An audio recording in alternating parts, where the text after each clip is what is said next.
Chapter 9. Dressing for Tea. Let China's earth, enriched with colored stains, penciled with gold, and streaked with azure veins, the grateful flavor of the Indian leaf, or mocha's sunburnt berry glad receive. Mrs. Barbauld. The day after this meeting with Higgins and his daughter Mr. Hale came upstairs into the little drawing room at an unusual hour. He went up to different objects in the room, as if examining them, but Margaret saw that it was merely a nervous trick, a way of putting off something he wished, yet feared to say. Out it came at last.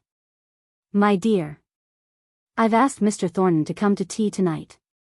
Mrs. Hale was leaning back in her easy chair, with her eyes shut, and an expression of pain on her face which had become habitual to her of late. But she roused up into querulousness at this speech of her husband's. Mr. Thornton, and tonight. What in the world does the man want to come here for? And Dixon is washing my muslins and laces, and there is no soft water with these horrid east winds, which I suppose we shall have all the year round in Milton. The wind is veering round, my dear, said Mr. Hale, looking out at the smoke, which drifted right from the east, only he did not yet understand the points of the compass, and rather arranged them ad libitum according to circumstances. Don't tell me, said Mrs. Hale, shuddering up, and wrapping her shawl about her still more closely. But, east or west wind, I suppose this man comes. Oh mamma, that shows you never saw Mr. Thornton. He looks like a person who would enjoy battling with every adverse thing he could meet with, enemies, winds, or circumstances. The more it rains and blows, the more certain we are to have him. But I'll go and help Dixon. I'm getting to be a famous clear starcher.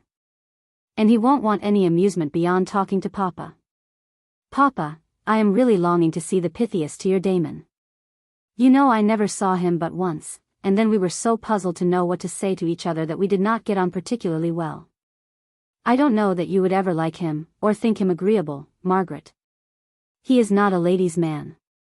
Margaret wreathed her throat in a scornful curve. I don't particularly admire ladies' men, Papa.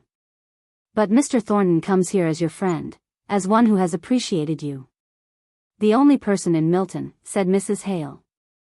So we will give him a welcome, and some cocoa-nut cakes. Dixon will be flattered if we ask her to make some, and I will undertake to iron your caps, Mamma. Many a time that morning did Margaret wish Mr. Thornton far enough away. She had planned other employments for herself, a letter to Edith, a good piece of Dante, a visit to the Higginses. But, instead, she ironed away, listening to Dixon's complaints, and only hoping that by an excess of sympathy she might prevent her from carrying the recital of her sorrows to Mrs. Hale. Every now and then, Margaret had to remind herself of her father's regard for Mr. Thornton, to subdue the irritation of weariness that was stealing over her, and bringing on one of the bad headaches to which she had lately become liable. She could hardly speak when she sat down at last, and told her mother that she was no longer Peggy the laundry maid, but Margaret Hale the lady. She meant this speech for a little joke, and was vexed enough with her busy tongue when she found her mother taking it seriously. Yes. If anyone had told me, when I was Miss Beresford, and one of the belles of the country, that a child of mine would have to stand half a day, in a little poky kitchen, working away like any servant, that we might prepare properly for the reception of a tradesman, and that this tradesman should be the only. Oh, Mamma, said Margaret, lifting herself up, don't punish me for so careless a speech. I don't mind ironing, or any kind of work for you and Papa. I am myself a born and bred lady through it all, even though it comes to scouring a floor, or washing dishes. I am tired now, just for a little while, but in half an hour I shall be ready to do the same over again. And as to Mr. Thornton's being in trade, why he can't help that now, poor fellow. I don't suppose his education would fit him for much else. Margaret lifted herself slowly up, and went to her own room, for just now she could not bear much more. In Mr. Thornton's house, at this very same time, a similar, yet different scene was going on. A large-boned lady, long past middle age, sat at work in a grim handsomely furnished dining room. Her features, like her frame, were strong and massive, rather than heavy. Her face moved slowly from one decided expression to another equally decided. There was no great variety in her countenance, but those who looked at it once, generally looked at it again, even the passers-by in the street, half turned their heads to gaze an instant longer at the firm, severe, dignified woman, who never gave way in street courtesy, or paused in her straight onward course to the clearly defined end which she proposed to herself. She was handsomely dressed in stout black silk, of which not a thread was worn or discolored. She was mending a large, long tablecloth of the finest texture, holding it up against the light occasionally to discover thin places, which required her delicate care.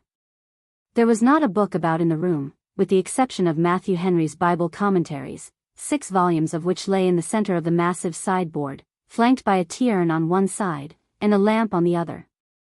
In some remote apartment, there was exercise upon the piano going on. Someone was practicing up a morceau de salon, playing it very rapidly, every third note, on an average, being either indistinct, or wholly missed out, and the loud chords at the end being half of them false, but not the less satisfactory to the performer. Mrs. Thornton heard a step, like her own in its decisive character, pass the dining-room door. "John! Is that you?" Her son opened the door, and showed himself. "What has brought you home so early? I thought you were going to tea with that friend of Mr. Bell's, that Mr. Hale?" "So I am, mother. I am come home to dress." "Dress? Humph. When I was a girl, young men were satisfied with dressing once in a day. Why should you dress to go and take a cup of tea with an old parson?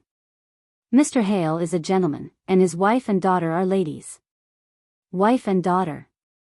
Do they teach too? What do they do? You have never mentioned them." "No, mother, because I have never seen Mrs. Hale. I have only seen Miss Hale for half an hour." "Take care you don't get caught by a penniless girl, John." "I am not easily caught, mother, as I think you know. But I must not have Miss Hale spoken of in that way, which, you know, is offensive to me.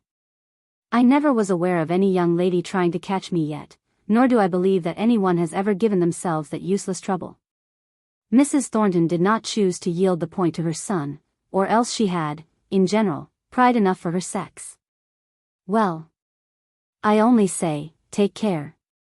Perhaps our Milton girls have too much spirit and good feeling to go angling after husbands, but this Miss Hale comes out of the aristocratic counties, where, if all tales be true, rich husbands are reckoned prizes." Mr. Thornton's brow contracted, and he came a step forward into the room. "Mother," with a short scornful laugh, "you will make me confess. The only time I saw Miss Hale, she treated me with a haughty civility which had a strong flavor of contempt in it. She held herself aloof from me as if she had been a queen, and I her humble, unwashed vassal." "Be easy, mother." "No. I am not easy nor content either. What business had she, a renegade clergyman's daughter, to turn up her nose at you? I would dress for none of them, a saucy set. If I were you." As he was leaving the room he said, "Mr. Hale is good, and gentle, and learned. He is not saucy. As for Mrs. Hale, I will tell you what she is like tonight, if you care to hear." He shut the door, and was gone. "Despise my son. Treat him as her vassal, indeed. Humph. I should like to know where she could find such another. Boy and man, he's the noblest, stoutest heart I ever knew. I don't care if I am his mother, I can see what's what and not be blind. I know what Fanny is, and I know what John is. Despise him. I hate her."